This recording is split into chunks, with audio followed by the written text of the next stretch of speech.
অবশ্যই মুক্তিযুদ্ধের সময় আমাদের মুক্তিযোদ্ধারা জয় বাংলা ব্যবহার করেছেন।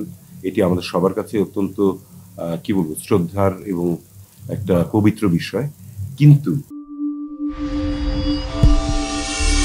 এফআরএম নাজমুল হাসান এবং বিচারপতি কামরুল কাদের একটি জাজমেন্ট দিয়ে বলেন যে জয় বাংলা আমাদের জাতীয় স্লোগান হিসেবে অন্তর্ভুক্ত করা হবে এবং এটাকে বাধ্যতামূলক করেন বিভিন্ন সব অনুষ্ঠানে এবং শিক্ষা প্রতিষ্ঠানে এটিকে বলার জন্য। আমরা এটির বিরুদ্ধে আপিল করার অনুমতি চেয়ে লিভ টু আপিলের দরখাস্ত দাখিল করি এবং আজকে সেটার শুনানি হয় এবং দীর্ঘ শুনানি শেষে আপিল বিভাগ জয় বাংলার যে জাজমেন্টটি ছিল সেই রায়টিকে আজকে স্থগিত করে দেন। ফলে এখন থেকে জয় বাংলা আর আমাদেরকে বাধ্যতামূলকভাবে উচ্চারণ করতে হবে না। রাষ্ট্রের আপত্তির জায়গাটি কোথায় ছিল জয় বাংলা?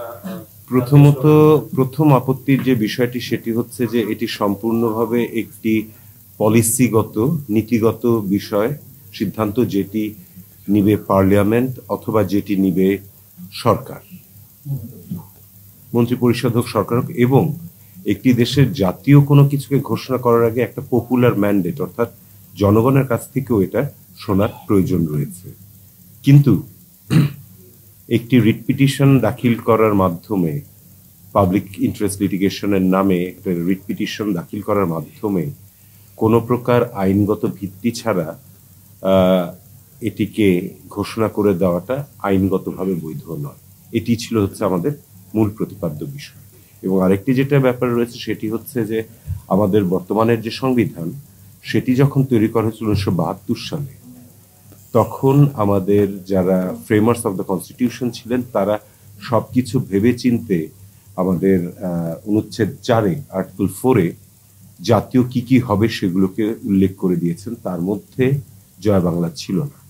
এবং পরবর্তীতে আর্টিকেল 7-এর ক দিয়ে এই বিষয়ে কেউ কোনো প্রশ্ন করতে পারবে না, 7-এর খ দিয়ে কেউ কোনো প্রশ্ন করতে পারবে না, কেউ এটাকে পরিবর্তন করতে পারবে না, এখানে কেউ কোনো কিছু নতুন করে অন্তর্ভুক্ত করতে পারবে না, এরকমও সিদ্ধান্ত দিয়েছিলেন।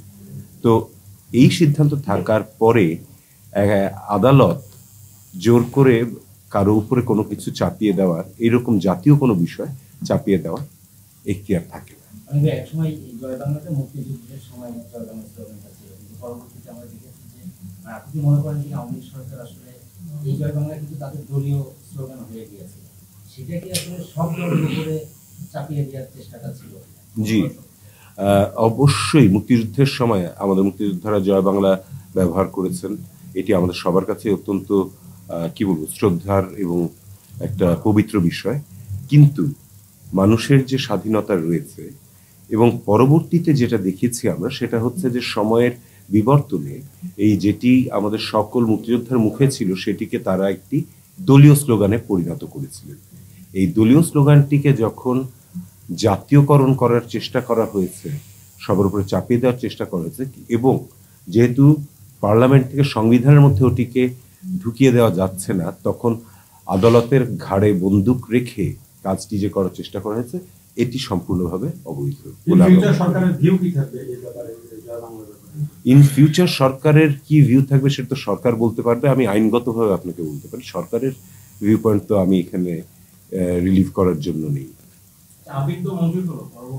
আপিল মঞ্জুর হয়নি, আপিলের অনুমতি মঞ্জুর হয়নি। এরকম কি হতে পারে যে জয় বাংলা একটা মুক্তিযুদ্ধের স্লোগান ছিল, আজকে এই স্থগিত হওয়ার ফলে একটা মিস মেসেজ যেতে পারে না, চেতনা থেকে সরে আসা? Not at all. মুক্তিযুদ্ধের সময় শুধু জয় বাংলাই যে একমাত্র স্লোগান ছিল তা কিন্তু নয়, আরো অনেক রকমেরও স্লোগান সেখানে বলা হয়েছে।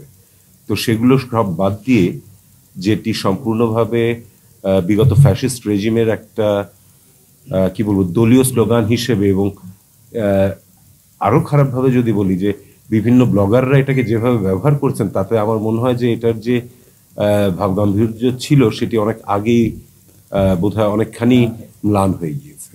এখানে নতুন করে কিন্তু মুক্তিযুদ্ধের সময়কার জয় বাংলার যে কি বলবো প্রভাব সেটা কিন্তু কেউ অস্বীকার করছে না।